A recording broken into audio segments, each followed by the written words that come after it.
Dreamers, Chapter 1. Do you think he was flirting, or was it just me? Christi asked Ariadne as they walked down the hall of her school together. He flirts with everyone. Believe me, you're no different. Christi and Ariadne lived in an apartment together, having met and been best friends since they were roommates their freshman year of college. Now, both of them were studying abroad in France for graduate school. Ariadne was studying architecture while Christi was a nursing student. They went to separate schools, so occasionally they would meet up for lunch, much like they had just finished doing. Ariadne! The two girls looked over to find one of Ariadne's professors motioning her over while a much younger man stood next to him. I have to go. I'll see you back at the apartment tonight. All right. He's cute. Ariadne rolled her eyes while Christi laughed and headed out to go back to her next couple of nursing classes. When she finished classes for the day, she went back to the apartment and took out a few of her textbooks. After doing some of her homework for a couple of hours, her brain was swimming from endless terminology and diagrams. So she prepared to go for a run. She dressed in some running shorts with a t-shirt and tied her hair up into a messy bun. Christi loved to run more than anything. She felt like all her problems went away while she was running, and she had the best place in the world to run around in. Paris was gorgeous and full of amazing scenery that she got to see almost every day when she ran past it. Most of the time, she brought her iPod with her to run to, but every now and again she would run to the music of nature and the good old Paris everyday life. When the sky began to get darker, she headed back for the apartment. Ariadne was sitting at the table eating some leftovers from the night before. She looked kind of upset and was stabbing her food with a viciousness that Christi had never seen from her before. Hey, Ari. So what did that professor want? Did it have something to do with that cute guy? I'm not really supposed to say anything. Ariadne responded without looking at her. But it doesn't matter because I'm not doing what he needed. What are you talking about?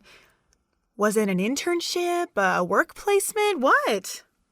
I told you, it doesn't matter. I'm not doing it. Whatever it was couldn't have been that bad. You have no idea. No, I don't. So why don't you tell me? I can't. Ariadne suddenly got up and left and went to her room for the rest of the night, leaving Christi standing in the dining room extremely confused. She'd never seen Ariadne act like that before. What had happened that was making her behave so weird? The next morning, Ariadne ate breakfast in silence before heading off to her classes. Christi didn't know what had happened the day before, but whatever it was really affecting her. She went to her own room and dressed in her usual jeans, casual shirt, and a pair of black Converse. Then she brushed out her straight black hair that reached to the middle of her back.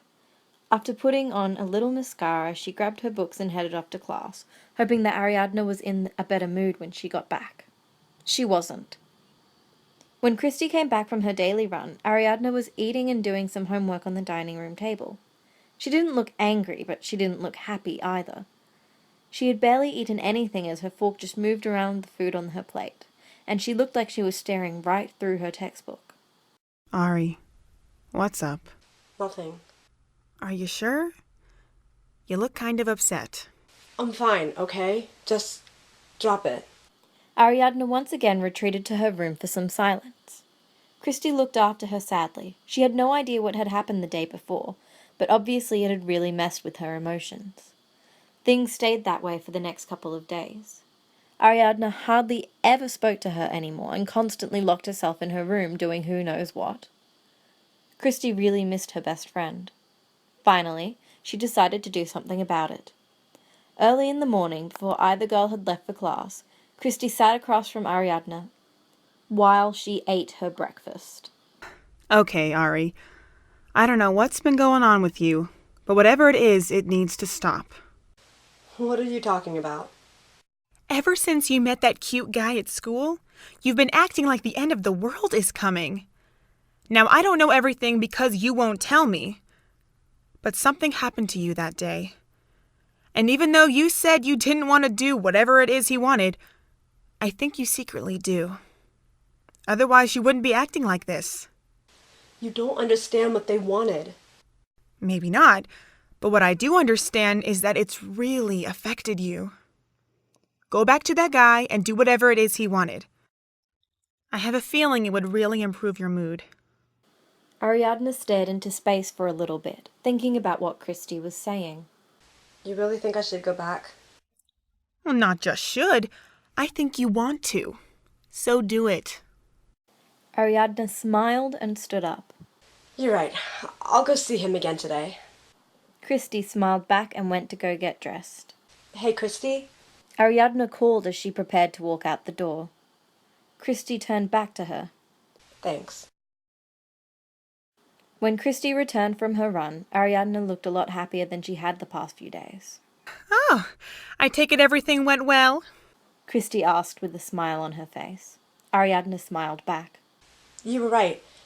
I kind of have a better idea of what I'm supposed to be doing now, and it may not be as bad as I initially thought. I told you! Christi once again saves the day. Don't push it. Christi smiled broadly.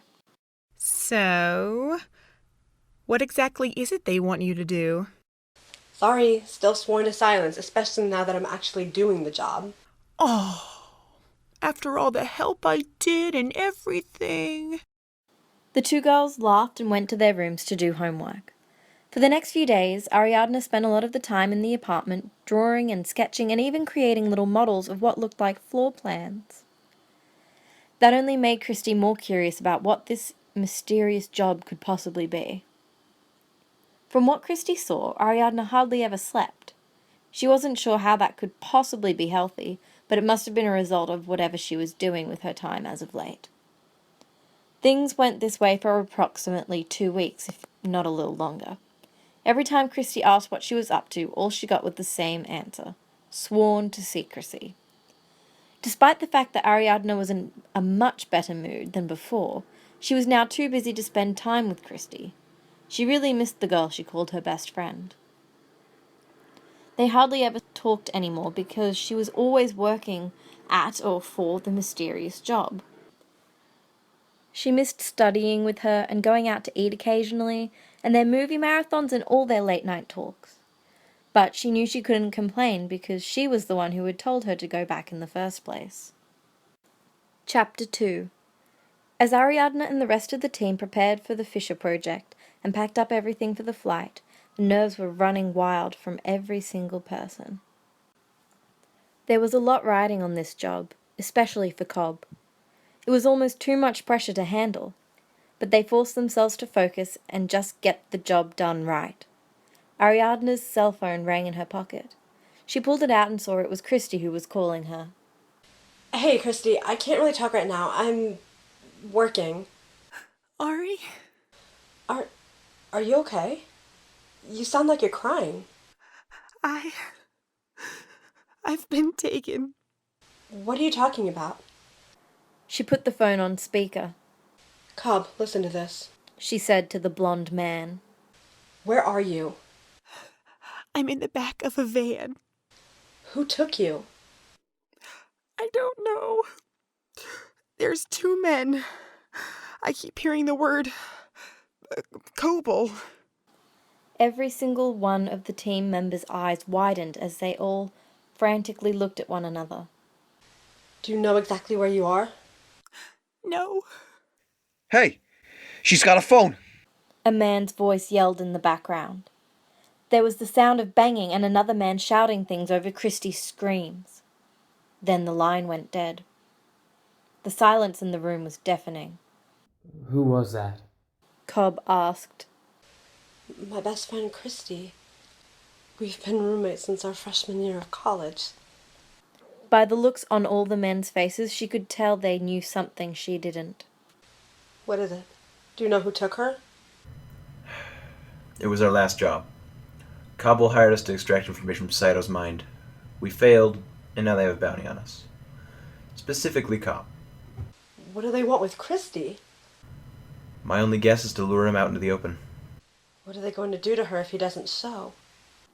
The silence that followed gave her her unwanted answer.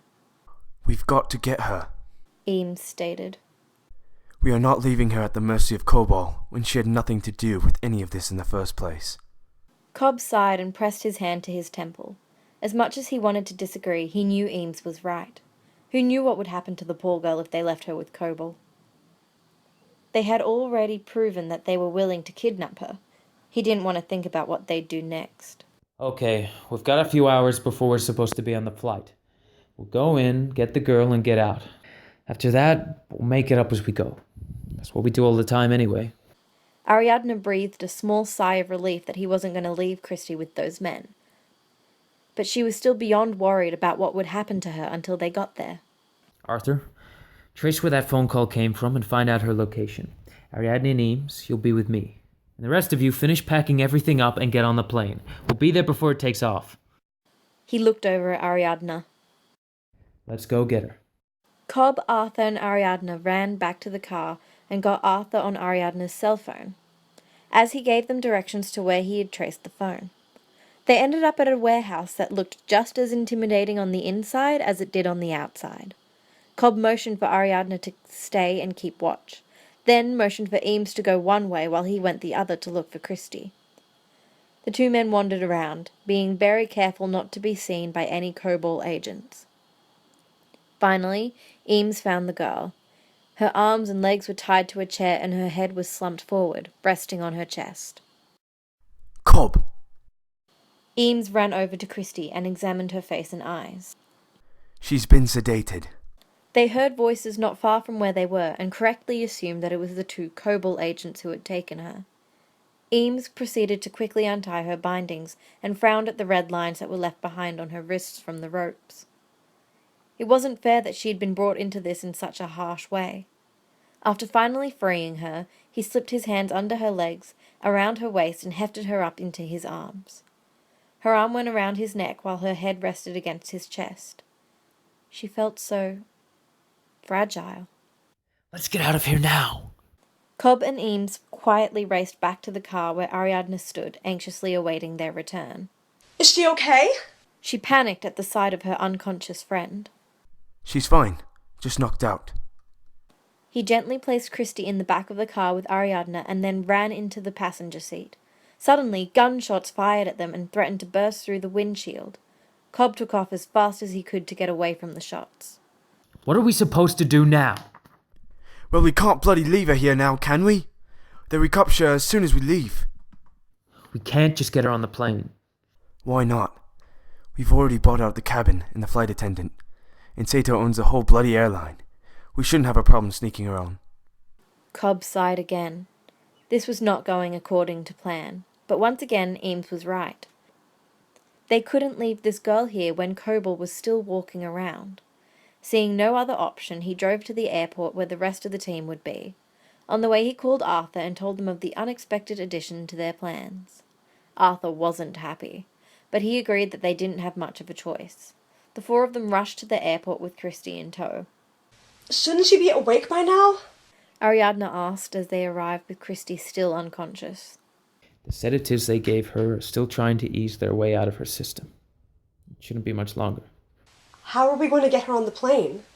Arthur's talked it over with the flight attendant and, after giving her extra money, convinced her to let us get her on the plane. Once everyone's boarded, Arthur will get her on by the stairs rather than using the jet bridge. That way we can still hide her from Fisher and the rest of the passengers.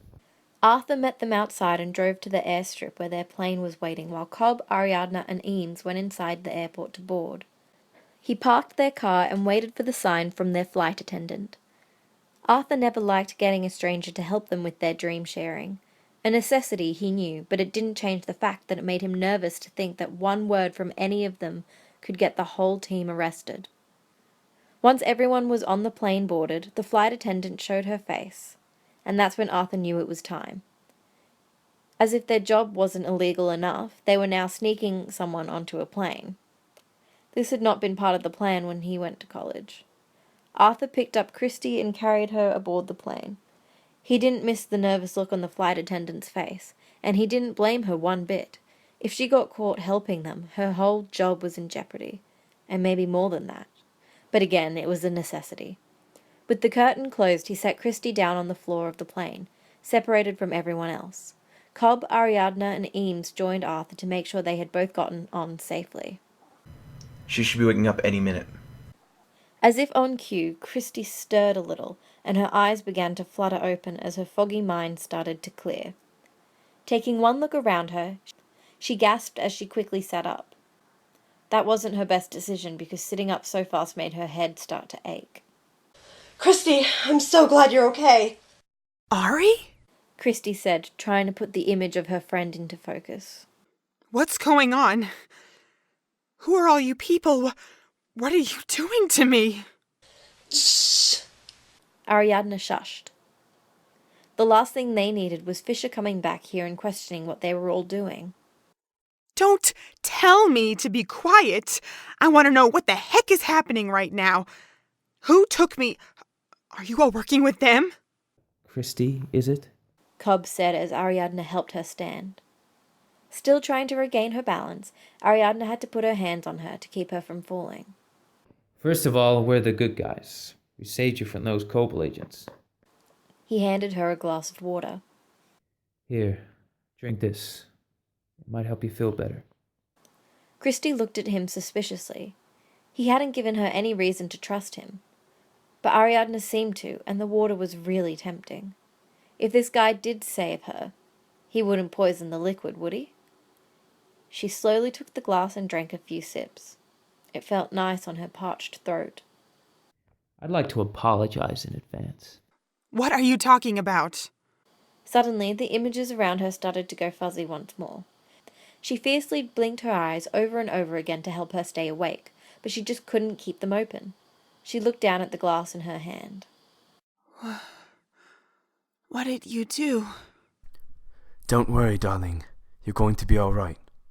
The last thing she remembered was falling into someone's protective arms. Eames caught Christi as she fell back into his embrace, the drug Cobb had given her taking effect. Now what? I guess we take her with us. You mean into the dream world? I don't want to, but I'd rather have her with us down there where I can keep an eye on her. I don't want to risk her waking up and ruining everything for us. Do you have enough of the sedative to have her with us?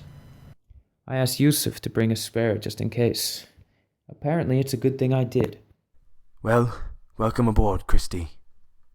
Eames quietly brought Christi out to the cabin while Fisher wasn't looking and secured her into one of the open seats. Then the rest of the team buckled themselves in and the plane took off. Cobb's foot bounced up and down in nervous anticipation. He kept sneaking a glance over at Christi each time, relieved to find her still knocked out. He had given her a pretty powerful drug, and it helped that she had just been sedated. She probably would stay asleep for the whole flight anyway, but he didn't want to risk it. His eyes were glued to the lit signs above him. As soon as the one reading "Fasten Seatbelt" went off, he made his move. Excuse me? He said, reaching forward to the man in front of him, the man who knew absolutely nothing about them when they knew everything about him. I think this is yours. You must have dropped it. He handed Fisher his passport that Eames had previously swiped from him as an excuse to talk to him. Would you gentlemen care for a drink? The flight attendant asked politely. Water, please. Oh, same, please. Fisher said. He turned to Cobb and gave him a thin smile. Thank you. You know, I couldn't help but notice, but you wouldn't happen to be related to the Maurice Fisher, would you? Yes, he, was my father. Well, he was a very inspiring figure. I'm sorry for your loss. The flight attendant quickly held the two glasses in front of Cobb, and he poured the same drug he had given to Christi into Fisher's glass. Here you go. He said as he handed the man his water. Hey, to your father. May he rest in peace. They took a couple of sips from their glasses. Cobb did not miss the hard look on Robert's face. If they did this right, and the catharsis was powerful enough, this just might work. It hardly took any time before Robert was knocked out in his seat. Cobb shook him a little to make sure he was fully under, and the fact that he made no movement confirmed his assumptions. The team members grabbed their individual wires and hooked themselves up to the passive device. Eames grabbed an additional wire and attached it to Christi's arm. He looked at her for a second. She was just so beautiful. Her luscious black hair was gracing her flawless pale skin. She looked so calm and easy, unlike the few minutes when he saw her awake, but he didn't blame her for that. Considering the circumstances, it was a fairly reasonable reaction. No doubt she felt uncomfortable with this whole situation, not to mention she was still completely clueless about everything going on around her and why she was involved. He forced himself out of his daze and got himself hooked up to the machine before sitting down. The flight attendant pushed the button on the passive and they all entered the dream. Chapter 3. The next thing Christi knew, she was standing outside in the pouring rain. A red car pulled up on the sidewalk. Come on. A man said to her. He gently took her arm and led her to the car. I don't even know you. She said, wrenching her arm out of his grasp. Why would I come with you? Believe me, you'll be safer if you do. Why should I trust you? Because we know your friend, Ariadne, and she's going to want to have you with us. You know where Ari is? You'll see her soon. Just come with us for now. Every muscle inside of her screamed for her not to, but this guy looked trustworthy enough. Besides, he had a lovely British accent, and he looked absolutely gorgeous. And there was something about his voice that seemed kind of familiar. So, against her better judgment, she decided to follow him. She squeezed into the back of the car with 3 other men, while the man she had spoken with got into the passenger seat. Couldn't have peed before you went under. Sorry. Bit too much free champagne before takeoff, huh, Yusuf? Oh, ha ha, bloody ha. We know he's going to be looking for a taxi in this weather. The man driving said as he looked up at the rain. What are you talking about? We'll explain in a minute. I know you. She said to the man as he drove forward. You're that man Ari met with. The one who gave her some job she couldn't tell me about. The one and only. Christi was beyond confused by now, but by the looks of it, it was the wrong time to try figure out what they were doing. The blonde man drove into the back of a cab, which caused both the cars to quickly stop. The cab driver got out of his car and started heading towards theirs. Hey man, why don't you try? He stopped talking when he saw the driver had a gun. Walk away. 2 of the men in the back got out of the car and went inside the now vacant taxi. Meanwhile, the red car followed the taxi's path to wherever it was they were going. All right. Here's the short version. My name's Dom Cobb. Those 2 in the taxi are Arthur and Sato. The one next to you is Yusuf, and this guy is Eames. Our job is to go inside people's minds while they're asleep and extract information. Only this time, we're putting information there. Wait a second. We're asleep? Yes. That's not possible. Oh, really? How did you get here, Christi? Well, I just came... Exactly.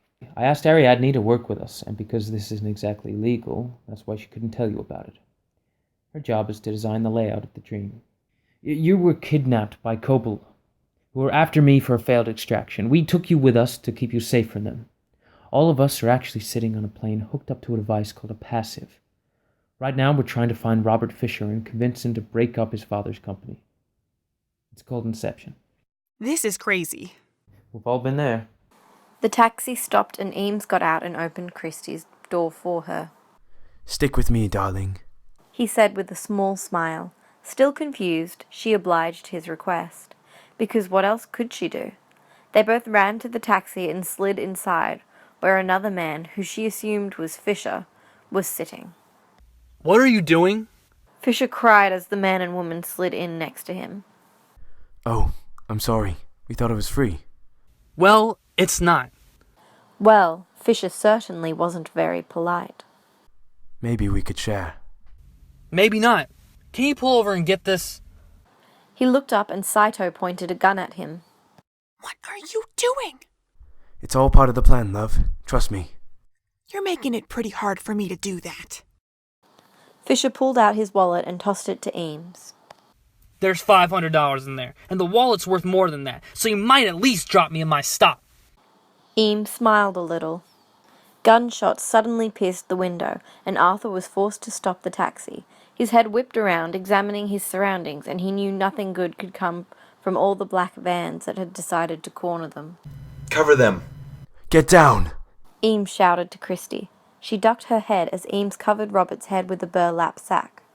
Eames then shot out the rear window at the shooters, occasionally taking a look at Christi to make sure she was still with them.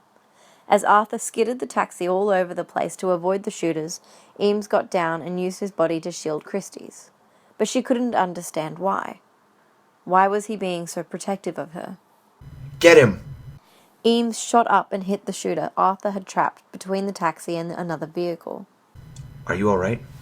Yeah, I'm alright. I'm okay. Fisher's okay. Unless he gets caustic. Saito. The Asian man put his hands to his chest where blood was beginning to soak his shirt. He had been hit. Eames helped Christi up onto the seat again. Are you alright? Christi looked at him incredulously. You are all insane! I'll take that as a yes. Arthur and Cobb drove their cars to a warehouse for them to set up everything. Eames hopped out and opened it up so the cars could pull in. Ari? Christi cried as she ran up to her friend. Christi, Ariadne exclaimed, hugging her. thank goodness you're all right. Get Fisher back in the room now. Cobb ordered as he yanked the man out of the back of the cab. Get him in the back room. Move! Yusuf grabbed Fisher and left him while Arthur pulled Saito out of the front seat. What happened? Has he been shot? Is he dying? I don't know. Where were you? What happened to you? We're blocked by a freight train. Arthur looked at Ariadne. Why would you put a train crossing in the middle of a downtown intersection? I didn't. Well, where'd it come from? Well, let me ask you a question. Why were we ambushed, huh? Those were not normal projections. They were trained. You're right. How could he be trained? Fisher's had an extractor teach his subconscious to defend itself, so his subconscious is militarized. It should have shown in the research. I'm sorry. So why didn't it? Calm down. Don't tell me to calm down. This was your job. This was your responsibility. You were meant to check Fisher's background thoroughly. We are not prepared for this type of violence. We have dealt with subsecurity before. We'll be a little more careful and we're gonna be fine. This was not part of the plan. He's dying. Eames walked up and joined them. So we put him out of his misery. He held up a gun and prepared to shoot Saito. No, don't do that. Cobb exclaimed as he pinned Eames to the cab. Cobb, hey! Don't do that. He's in agony. I'm waking him up. No, it won't wake him up. What do you mean it won't wake him? It When we won't die in a wake dream, him up. we wake up. Not from this. We're too heavily sedated to wake up that way. Right. So what happens when we die? We drop into limbo. Are you serious? Limbo? Unconstructed dream space. What's down there? Just raw, infinite subconscious. Nothing is down there. Except for whatever might have been left behind by anyone sharing the dream who has been trapped there before. Which in our case is just you. Well, how long could we be stuck there? Can't even think about trying to escape until the sedation is... How long, Yusuf? Decades. It could be infinite. I don't know, ask him. He's the one who's been there. You people are all lunatics. Complete lunatics. She turned to look at Ariadne. And how could you possibly be okay with all of this? I didn't know this was going to happen. And besides, you encouraged me to go back. I didn't realize this is what you were doing. Christi, you've got to calm down. How am I supposed to calm down when I've been forced into this whole thing completely against my will? You're all crazy! Suddenly, everyone looked at her as if she had grown a third eye. She looked down at her hands and saw they were not her own. How did you do that? Do what? You changed your appearance. You're a whole new person. Christi looked at her hair, which was now a blonde color, and she was wearing a knee-length green dress. She looked back up at everyone. I've been doing this ever since I can remember. I can't control my dreams, but for years I've changed what I looked like without being able to control it. I thought it meant nothing. You're a forger. What the heck is a forger? You can change your appearance in a dream. That's my job in this plan. And it's very difficult, but you're natural. Christi then changed back into her normal self. The team realized that she must change during situations of high distress and then change back when she felt normal again. Just get him upstairs. Arthur finally said, referring to Saito. He and Yusef gently lifted him up and led him away. Great.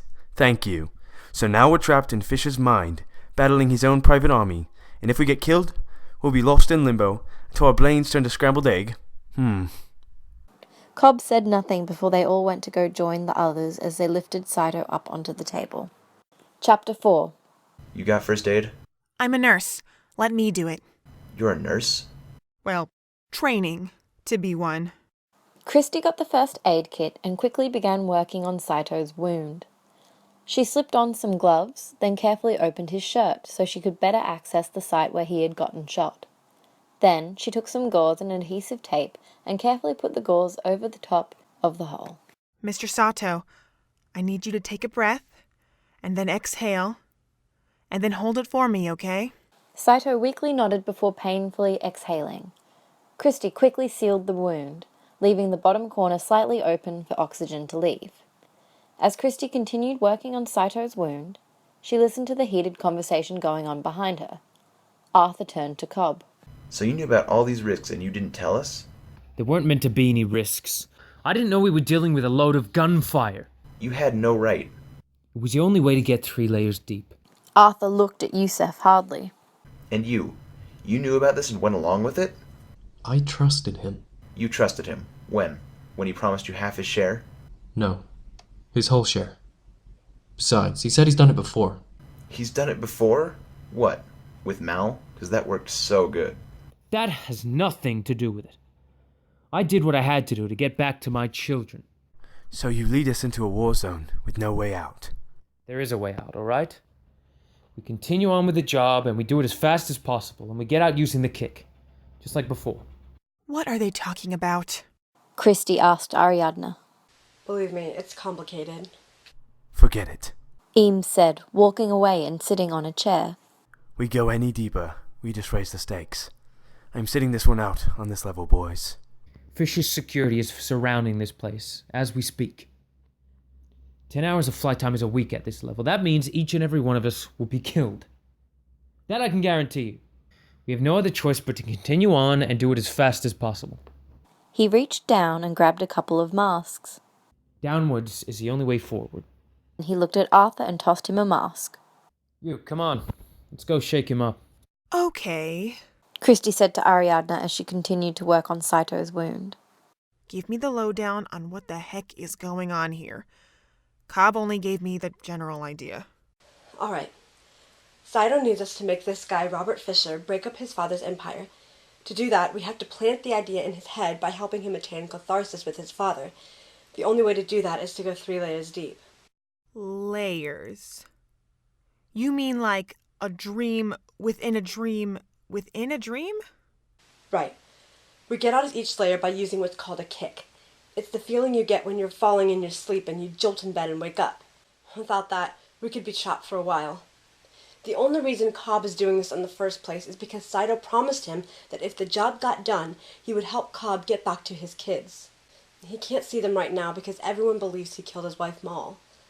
As far as the actual dreams go, those people who attacked us are Fisher's projections, or the people populating his mind.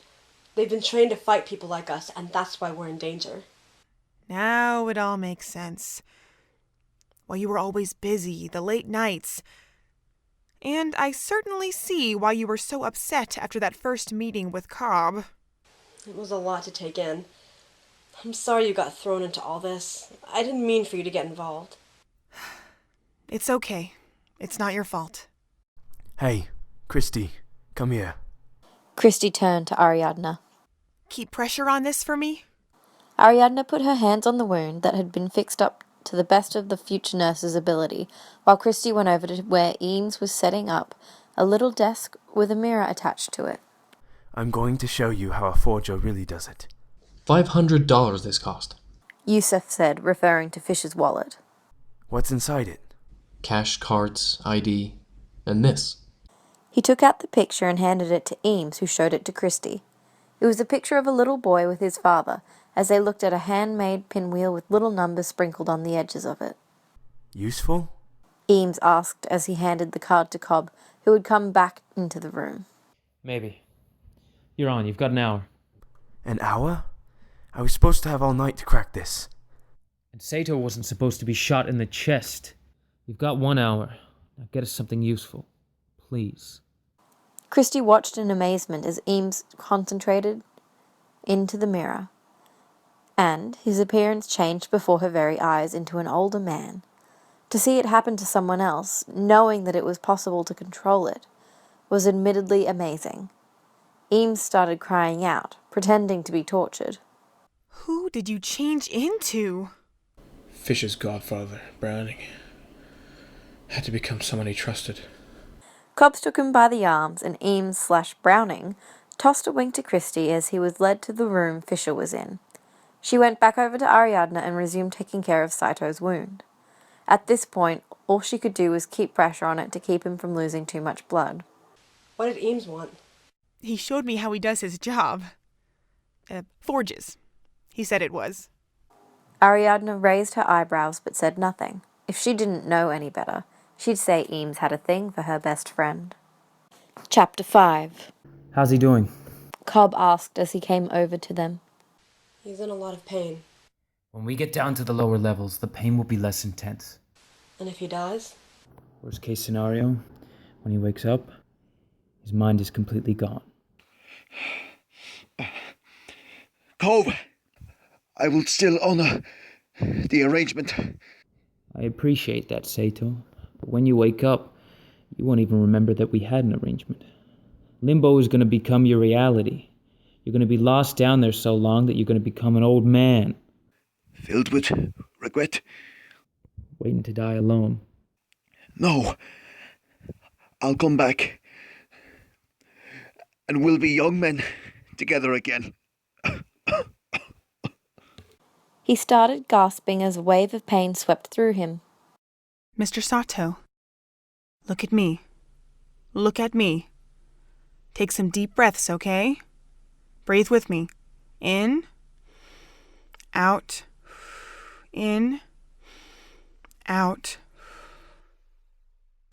She helped him breathe, but it was obvious he was really hurting, and she could only do so much for him with her limited supplies. When were you in limbo?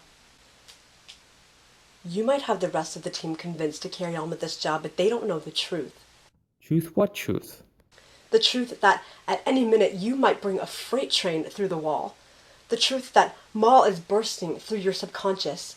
And the truth that as we go deeper into Fisher, we're also going deeper into you. And I'm not sure we're going to like what we find. We were working together. We were exploring the concept of a dream within a dream. I kept pushing things. I wanted to go deeper and deeper. I wanted to go further. I just didn't understand that hours could turn into years down there, that we could get trapped so deep that when we wound up on the shore of our subconscious, we lost sight of what's real. We built the world ourselves. We did that for years. We built our own world. How long were you stuck there? Something like 50 years. Christi kept pressure on Saito's wound, but she looked up at Cobb at that statement. Apparently, there was more to him than what she saw at first glance. How could you stand it? It wasn't so bad at first. Feeling like gods. The problem was that knowing that none of it was real. Eventually it just became impossible for me to live like that. And what about for her? She had locked something away. Something deep inside her. A truth that she had once known, but chose to forget. Limbo became her reality. What happened when you woke up? Well, to wake up from that after years, after decades, to become old souls thrown back into youth like that, I knew something was wrong with her. She just wouldn't admit it. Eventually, she told me the truth. She was possessed by an idea, one very simple idea that changed everything. That our world wasn't real. That she needed to wake up to come back to reality. That in order to get home, we had to kill ourselves. What about your children? She thought they were projections, that our real children were waiting for us up there somewhere. She was certain there was nothing I could do, no matter how much I begged, no matter how much I pleaded. She wanted to do it, but she couldn't do it alone. She loved me too much. So she came up with a plan on our anniversary. Cobb silenced for a second, lost in the memory. What happened? She went out on the ledge and prepared to jump. She told me that she had filled out a letter with her attorney saying that I had threatened to kill her so that I wouldn't have to choose between her and our children. And then she jumped. Oh my gosh. She could never imagine the horrid experience of watching something so awful. She had herself declared sane by 3 different psychiatrists. That made it impossible for me to try to explain the nature of her madness. So I ran. I left my children behind, and I've been trying to buy my way back ever since. Your guilt defines her. It's what powers her. But you are not responsible for the idea that destroyed her. And if we are going to succeed in this, you have to forgive yourself. And you're going to have to confront her. But you don't have to do that alone. No, you're not. I'm doing it for the others. Because they have no idea the risk they've taken coming down here with you. Cobb looked up and out the window in front of them. Several of Fisher's projections were scouting the roof with their guns, looking for the team members. We have to move. He and Arthur put their masks back on and went back to where Fisher and Eames/Browning were. After some time, they came back out with both the hostages' heads covered in burlap sacks. Arthur and Cobb threw the 2 men into the van, and Arthur climbed in after them. We're worth more to you alive, you hear me? Arthur used a drug to knock out Fisher while Eames, having changed back into himself, came back out and whipped the bag off his head. What'd you get? That boy's relationship with his father is even worse than we imagined. This helps us how? The stronger the issues, the more powerful the catharsis. How are you going to reconcile them if they're so estranged? Well, I'm working on that, aren't I? Work faster. The projections are closing in quick. We gotta break out of here before we're totally boxed in. Arthur took a gun and began shooting at the projections on the roof. Meanwhile, Yusuf and Cobb took Saito and carefully put him in the van. Ariadne hopped into the car with them whilst Christi just awkwardly stood by the van, waiting for someone to tell her what was going on and what she should do. She watched Arthur shoot out the window several times, having little success each time. Several projections shot back at him after his attempts failed. Eames walked up next to him. You mustn't be afraid to dream a little bigger, darling. He loaded his much bigger gun and shot down the projection with 1 shot. Arthur raised his eyebrows in surprise. Christi couldn't stop the small smile that had appeared on her face. Then he came back over to Christi and took her arm. Let's go, love. Sit in the passenger seat up front. Christi quickly hopped in behind everyone else, and Yusuf took off out of the warehouse. Everyone began grabbing wires from the passive device sitting between Yusuf and Christi. Unsure of how to hook herself up, she waited to see if they would even take her down to the next level. Christi, give me your arm. While Eames hooked up Fisher in the back seat, Arthur got Christi hooked up, and she realized that she was indeed continuing on. She was rather grateful for that, not wanting to be stuck here with everyone else unconscious and her still confused about what to do. Now we need to shift his animosity from his father to his godfather. You're going to destroy his one positive relationship? No. We'll repair his relationship with his father by exposing his godfather's true nature. We should charge Fisher a lot more than Sato for this job. What about his security? It's gonna get worse as we go deeper. No, I think we run with Mr. Charles. No. Who's Mr. Charles? Bad idea. The second we get into that hotel and approach Fisher, his security's gonna be all over us. We run with Mr. Charles like we did on the Stain job. So, you've done it before? Yeah, and it didn't work. The subject realized he was dreaming and his subconscious tore us to pieces. Excellent. But you learned a lot, right? Christi smiled a little in the front seat. She was loving Eames' sarcastic and witty comments. It was almost comical how much he and Arthur didn't seem to get along. They were complete polar opposites, and she was sure that made room for some very interesting confrontations. I need some kind of distraction. No problem. How about a lovely lady that I've used before? Cobb leaned up to the driver. Listen to me. You drive carefully, all right? Everything down there is going to be extremely unstable. Don't jump too soon. We only got 1 shot at that kick. We gotta make it. I'll play the music to let you know it's coming. The rest is on you. Are you ready? Ready. Sweet dreams. Yusuf pressed the button on the passive and everyone blacked out immediately. Chapter 6.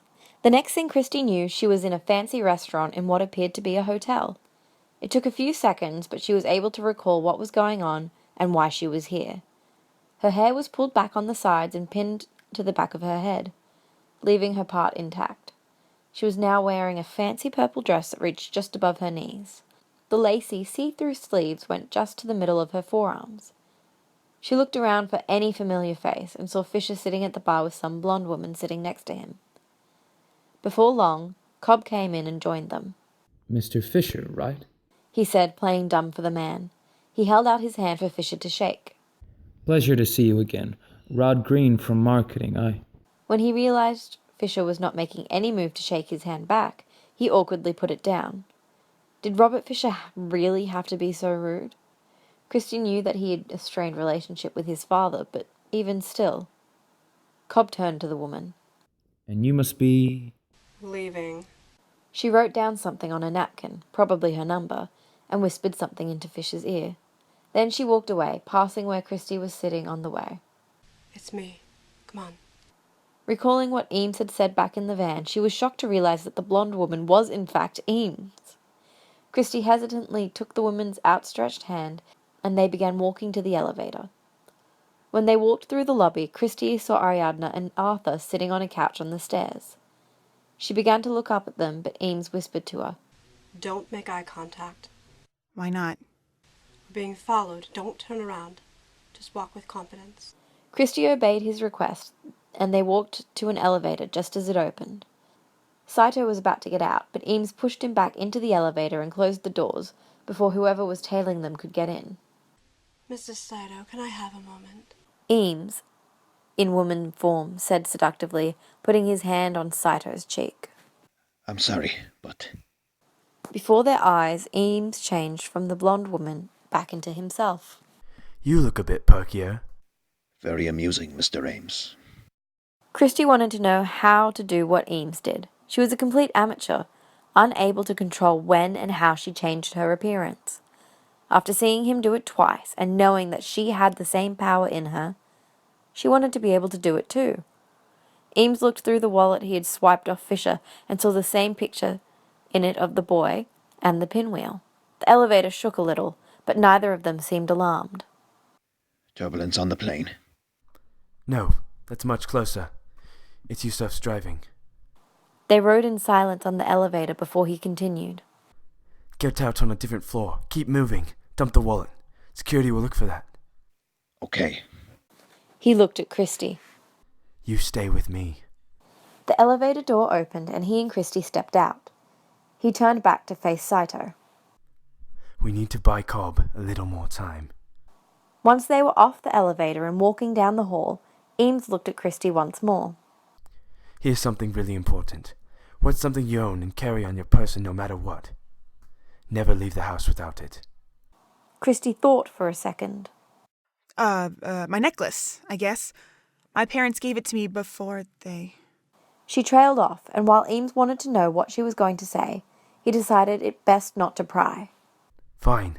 That's going to be your totem. My what? A totem is a small object with a difference that only you know. It helps you determine if you're dreaming or not, so you don't lose touch with reality. Look at your necklace and figure out what's different about it. Christi took the small object in her hand and examined it. It took a bit of time, but eventually she noticed that the design was reversed. It's... No, don't tell me. Only you can know what the difference is. No one else. Why? If someone else knows the secret of your totem, they can tamper with it and make you lose focus on what's real and what's a dream. What's your object? He reached into his pocket and pulled out a red circular disc. This. Christi almost laughed when she realized he was holding a poker chip. You're a poker fan? Very much so. Huh. Are you good? That depends on your point of view. Christi smiled, and he smiled back at her.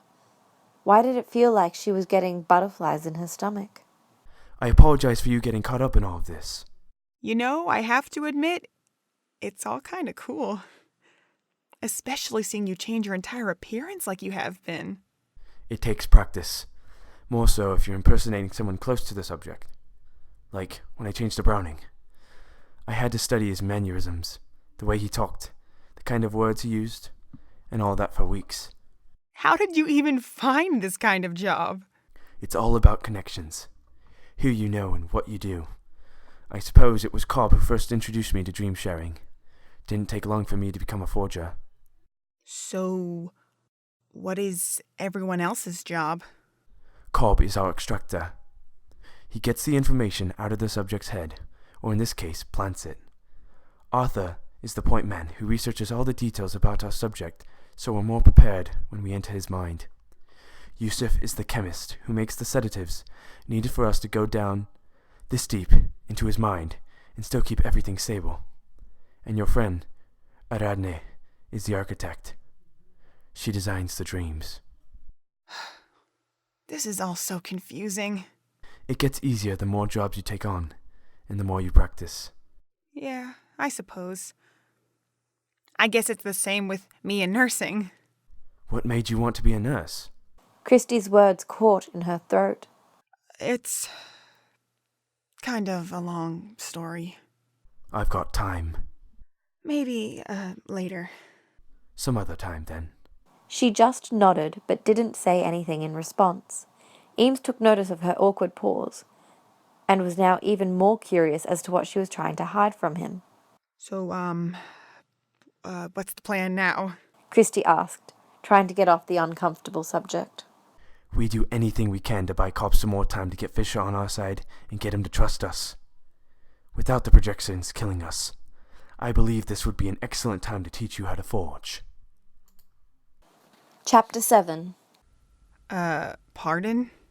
It'll help draw the projections off Cobb. He led her into one of the hotel rooms, which, for all intents and purposes, was empty. Now focus. Close your eyes. Christi, admittedly wanting to know how he did what he did, decided to humour him. Picture what you want to look like and who you want to become. Now allow yourself to become that person. Breathe deeply and focus only on that person.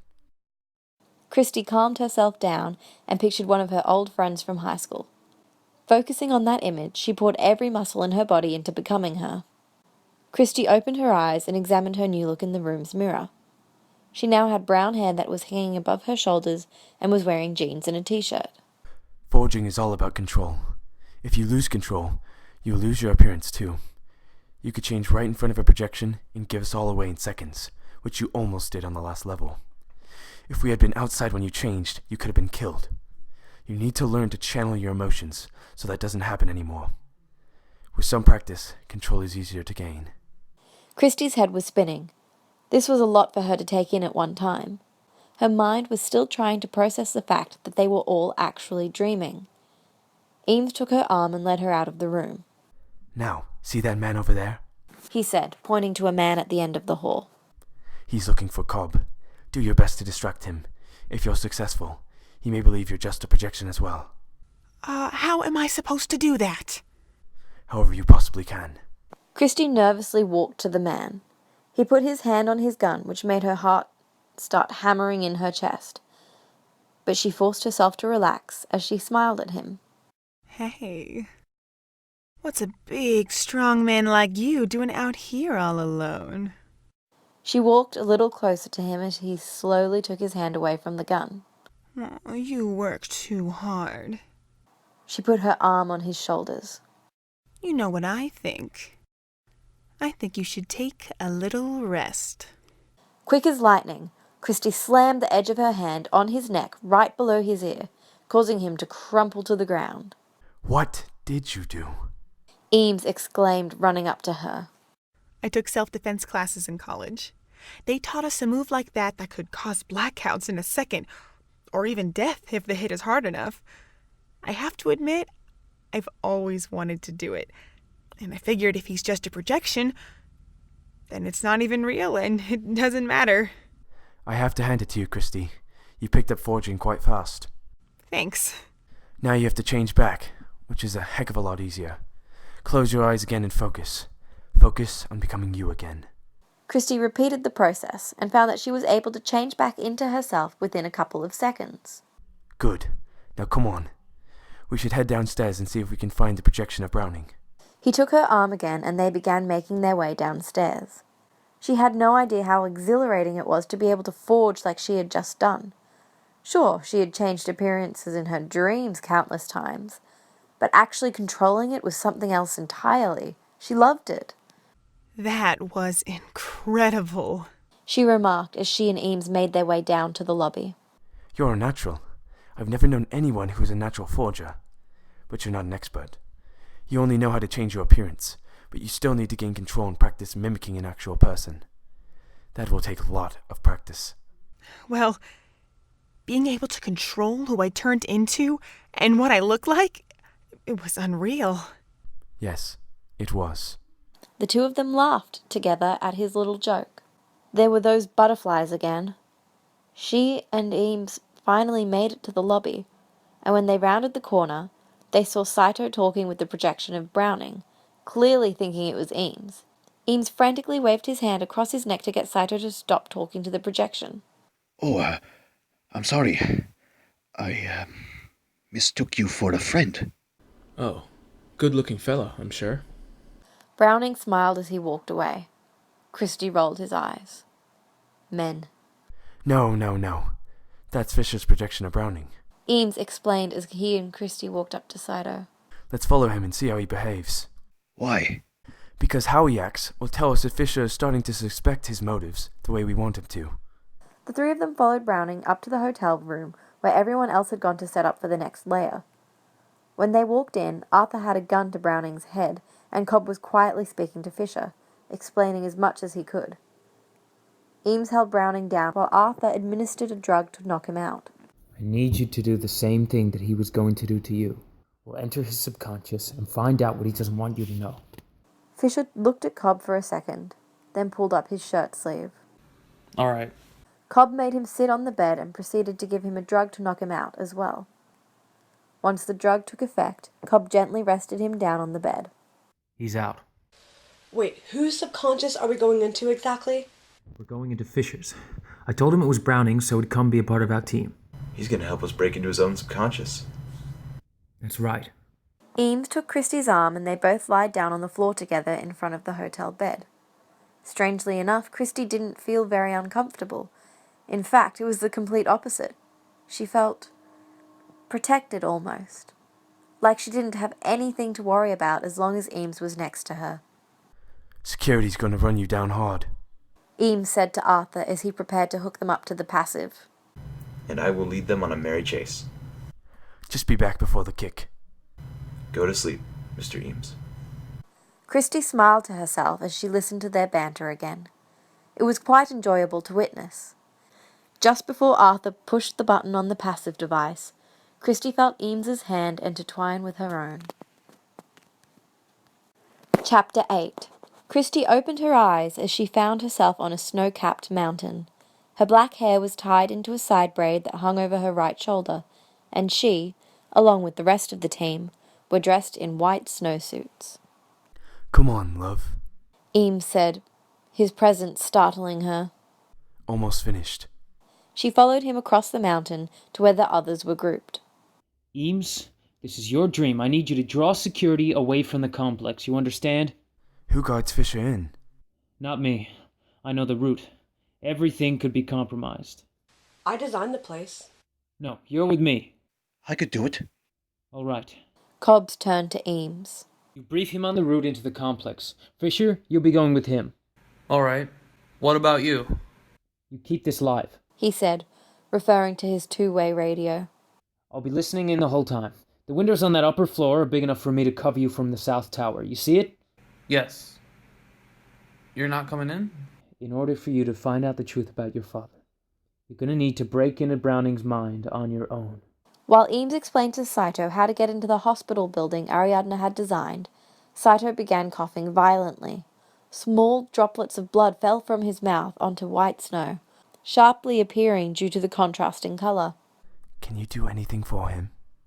I wish I could, but I was never taught on what to do if someone's injured in a dream state, much less 3 layers in.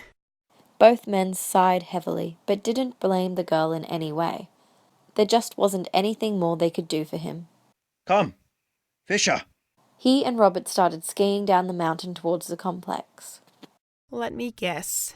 I'll be with you. Glad to see you're catching on. The both of them skied away from the others and headed towards the complex themselves. So, Christi, tell me. Eames said as they slowly made their way down the mountain. Why did you want to be a nurse? This isn't exactly the right time for that, she said, giving him a pointed look. Will there ever be? I told you, it's a long story. Does it have to do with your parents? It doesn't matter. Just tell me. I don't have to tell you anything. Eames stopped his skis and looked at her. What are you hiding, Christi? It's none of your business. She was starting to get really frustrated with his prying. Why was he so determined to find out about her life? Hadn't she made it clear enough before that she wasn't interested in sharing? Why is it so hard for you to talk about? What could be so bad? You don't understand. And I never will unless you just tell me. It was a fire! She sighed as he silenced at her sudden outburst. They died in a fire. It was when I was in college. They were both caught in a fire while I was away at school. There was a deafening silence between them while Eames attempted to process what she had just said to him. That necklace was a gift from them? Yeah. She answered as she fingered the stone attached to the black thread. The symbol means forever in Arabic. They bought it for me when they went to Egypt and gave it to me as a graduation present. It was supposed to show that no matter where I went or what I did, they would be with me forever. But they lied. They left me all alone. Eames looked at her sadly. You're not alone, Christi. You have Ariadne and your friends at school. Your parents are always going to be with you through your memories of them. But you have to stop blocking them out, or you will lose them. Christi looked at Eames and realized that he was right. She had shut out thoughts about her parents, and as a result, it wasn't just the fire that had taken them from her. It was her own selfish behavior. She tried to find words, anything to defend herself, but nothing came. And you have me. Christi looked up at him to find him looking back at her. With affection, it looked like. Affection? Hadn't they just met? Wasn't this all a dream? Why were butterflies in her stomach again? You know, for what it's worth, during that little outburst, you didn't once lose control of your appearance. Eames began skiing down the mountain again, and Christi smiled a little as she followed him, thinking about what he said. Once they were close to the complex, Eames took a flare and shot it up in the sky so it went right over the building. All the people who were guarding the place hopped into tanks and other vehicles to try to go after those who were invading the dream. Eames led Christi to a safer location, where they could hide for a while until the projections came after them. So, it's because of your parents you wanted to become a nurse? She smiled sadly and nodded a little. Yeah. I wanted to make it so that people don't lose their parents before their time. Like I did. How have you been doing so far?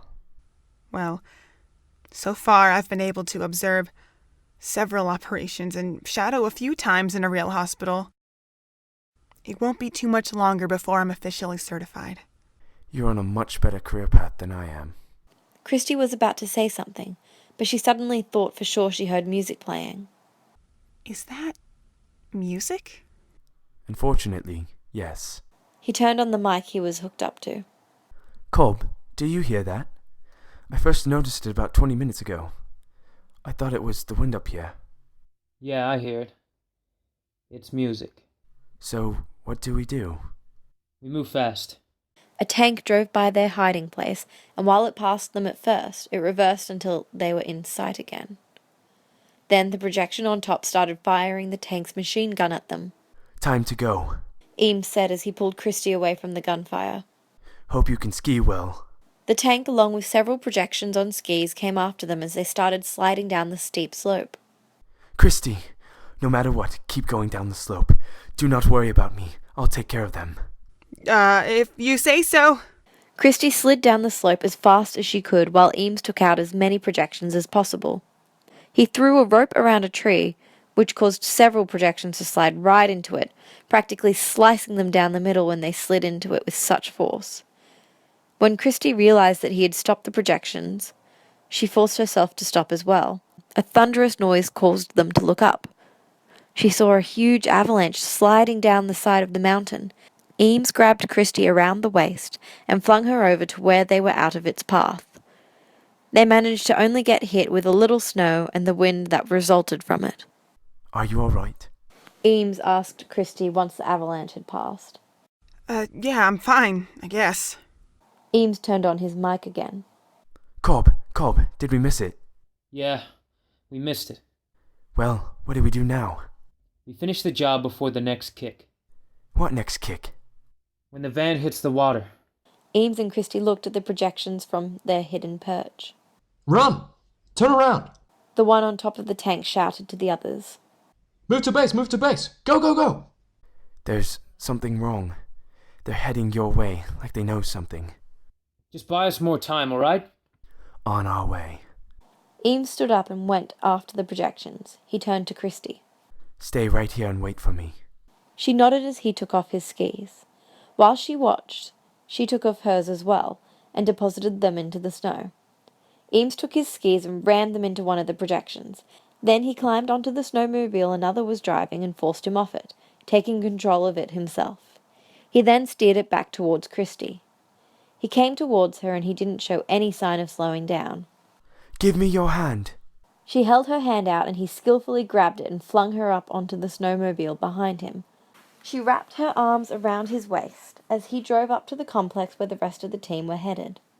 As they approached the other projections, Eames started driving with one hand, while his other hand took out his gun and started shooting the projections. Then he stood up, forcing Christi to stand up as well, so that she could still hold on to him, and drove through the rope attached to the tank that all the projections were holding on to. This caused them all to fall and start sliding down the slope. Eames then drove up beside the tank and tossed an explosive to the projection on top. Passing by, he gave him a thumbs up, and the tank exploded behind them. Doing all right? Just get us up there! Eames kept driving up to the complex. Christi still latched onto his waist. Eames! Ariadne's voice said over his mic. Eames, get to the antechamber now! Is something wrong? Probably. We're going to have to jump. Are you nuts? Tuck and roll. 1, 2, 3.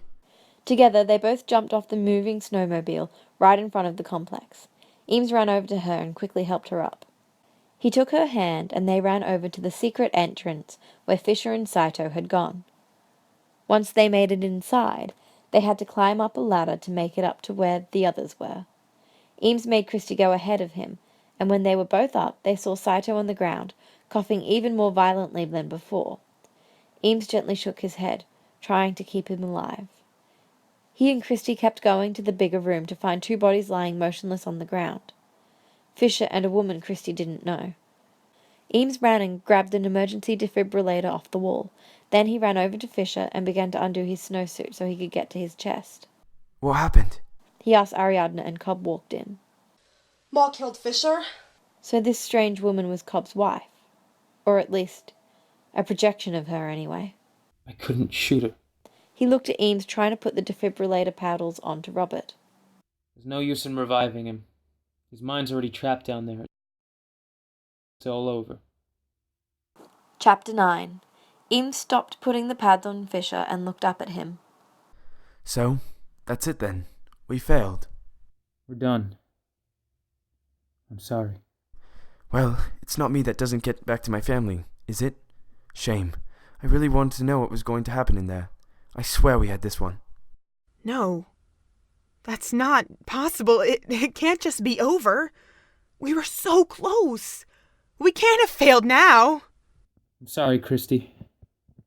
I didn't mean to bring you with us all this way for nothing.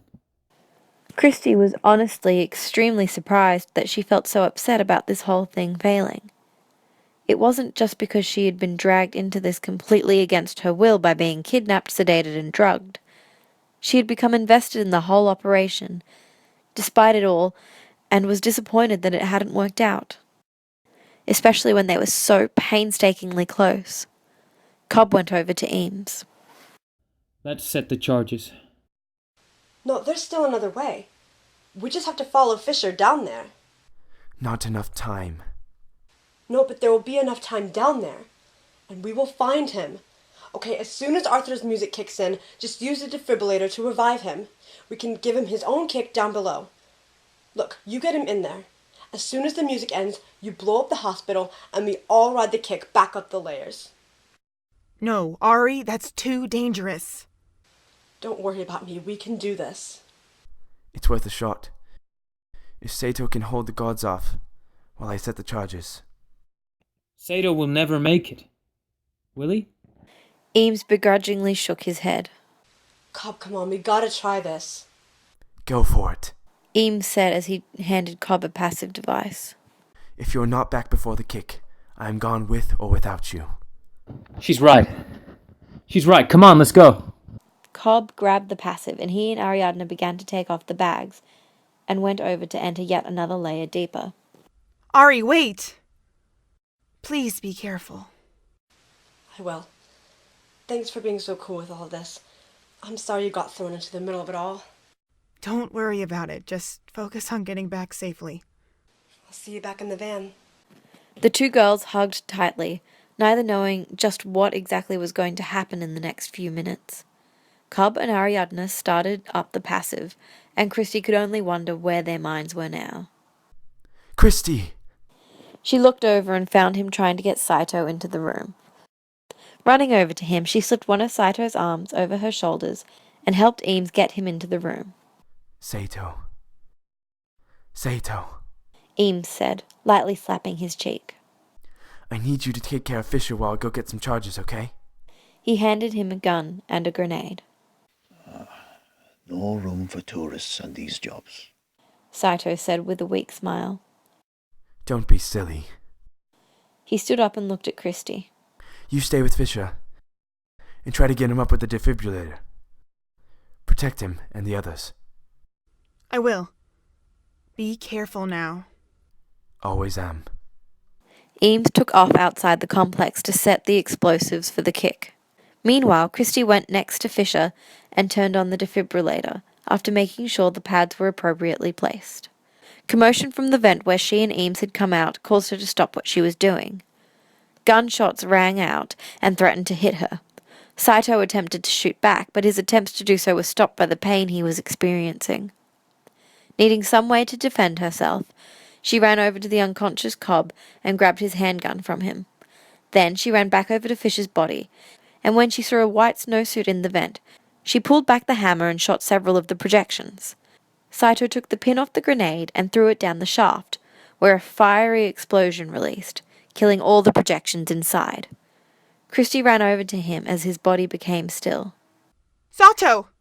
She pressed her fingers to his neck, but found no pulse. She sighed heavily and slowly ran her hand down her face. Hearing explosions and gunfire, she peeked outside and saw Eames getting attacked by a projection. His gun wasn't with him, and he looked like he was losing the fight. She ran to one of the open windows and aimed her gun at the projection.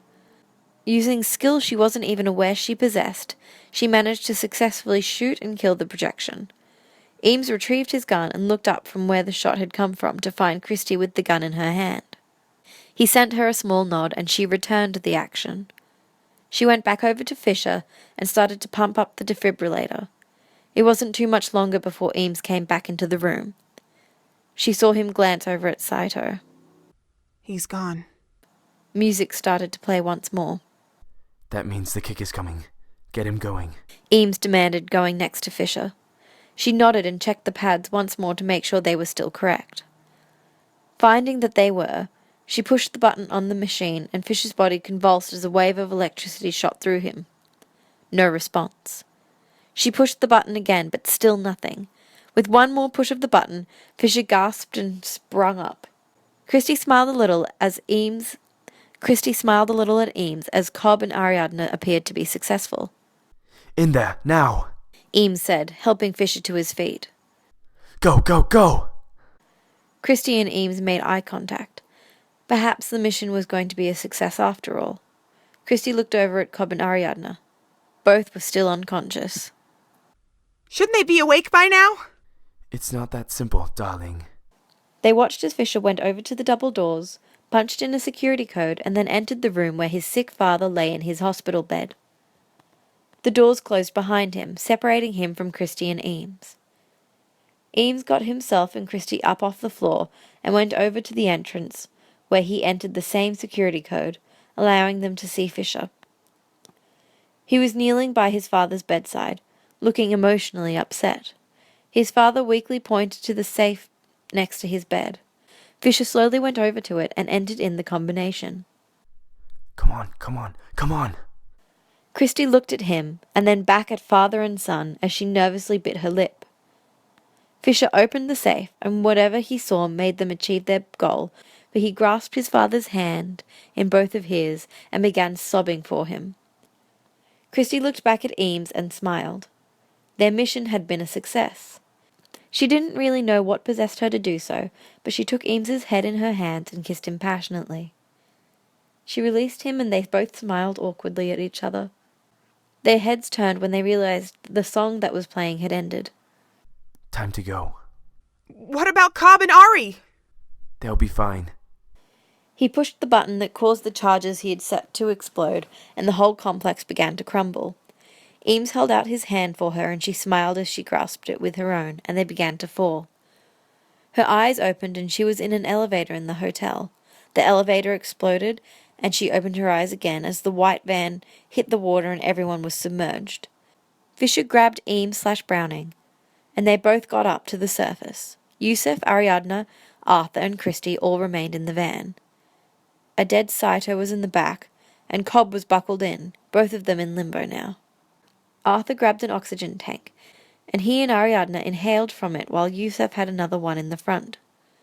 Christi took a breath of oxygen from one of the tanks and started to follow the others out of the van. However, her seatbelt was stuck and she couldn't unbuckle it. When she tried to just squeeze out of it, the whole thing was locked and couldn't loosen up without unbuckling the whole thing. Panic began to rise up in her. She couldn't get out. On the surface, Eames looked around as he sat next to Fisher. Where's Christi? Not seeing her anywhere, he drove back into the water and swam down to the van. Christi was furiously fumbling with her seatbelt, appearing to be stuck in the seat. He swam over to her and got out his pocket knife.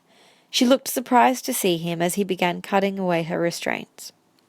When she was finally free, he wrapped his arm around her waist and swam back up to the surface. She broke free and took gulps of air, trying desperately to fill her emptied lungs. Eames swam over to the shore. Christi latched onto his waist. When he reached land, she crawled up the rocky beach, still coughing and deeply inhaling oxygen into her body. You all right, love? I suppose. I'm alive, anyway. She managed to get herself in a sitting position and looked over at him. What will you do now? Oh, head back to Mombasa, I suppose. Play cards a bit. Wait until someone needs a forger. Mombasa, huh? Eames waited for her to catch her breath and then said, So back there, before the kick. Yeah.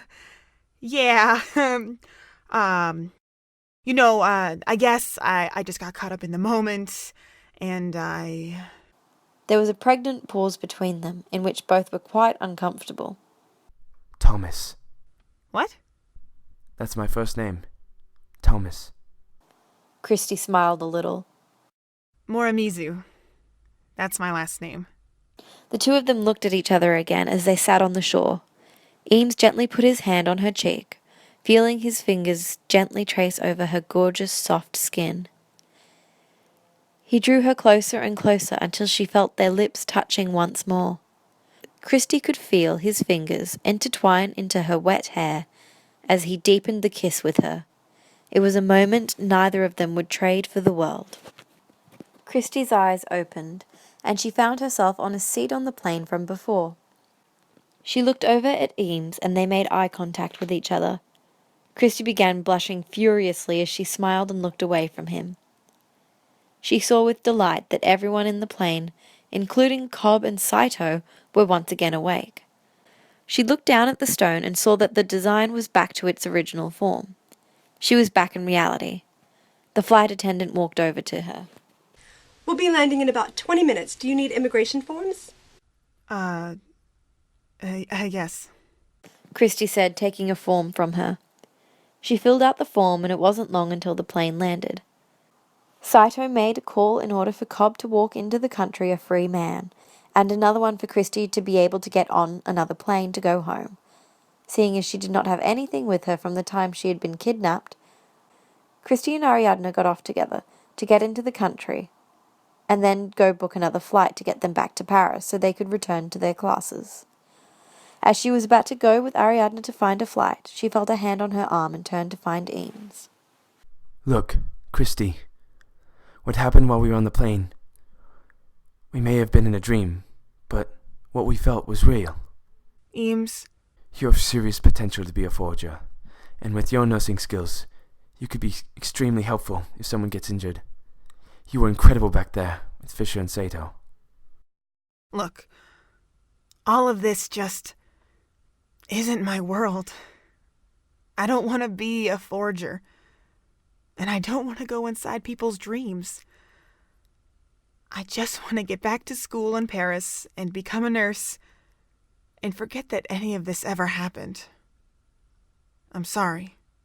She briskly walked off before he could say anything more. Sure, she had feelings for the guy, but how was she supposed to act on them? They were from completely different worlds. He was some poker-playing forger, and she was a hard-working nursing student. How could it work? As the two friends got their plane tickets for a flight to Paris, Ariadne noticed Christi seemed really out of sorts. You okay? I'm fine. Ariadne decided not to push the issue any further, but she was pretty concerned at her friend's attitude. For the entire time they waited for the flight, and during the flight itself, Christi barely said 10 words to her. As soon as the two girls got back to the apartment, Christi didn't even eat anything, but just went straight to her room and locked herself in. Ariadne knew that the whole experience couldn't have been that traumatizing. It had to have been something else, and she had a pretty good idea of what it was. For the next week, Ariadne basically lived with an Auntie Christi. She was hardly ever in the apartment except to sleep. She was always out at class or going for a run. In fact, she was running twice as much as she used to, and that was saying something. She would come back in, beet red and dripping in sweat, and then she would eat something, take a shower, and lock herself in her room. She wasn't the perky girl Ariadne was used to living with. It was extremely worrying.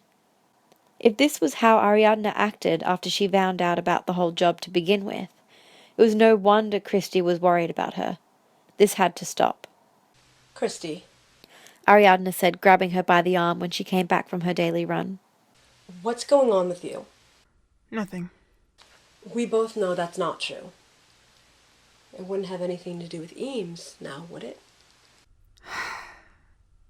I never could keep anything from you. The two girls sat down at their kitchen table. What happened between you two? To be honest, I'm not sure. I mean, I was with him the whole time we were under. He taught me how to forage properly, and I told him about Mom and Dad. And, we kissed twice. You did what? Why didn't you tell me? Because we can't be together. It's not possible. Why not? Because we're just too different. What makes you different? He plays poker for a living, and I'm studying to be a nurse. But you're both forgers. You're both fun to be around. You're both able to handle yourselves. And you both have feelings for each other. But... What, Christi? Stop denying it. You have feelings for him, and he has feelings for you. So what's the problem? He's not a part of the plan. Last time I checked, you can't plan in life. I didn't plan on studying architecture in Paris so I could create dream layers to perform Inception. Life throws you curveballs, and this is one of them. She smiled at her friend's silence. Go find Eames. Tell him how you feel. Christi thought a little, and then she sighed and smiled. You win. I'm finishing up classes in a week. Then I'll be an official nurse. Then, I'll travel to Mombasa and see if I can find him. But if I'm going to find Eames, then you have to find Arthur. Excuse me?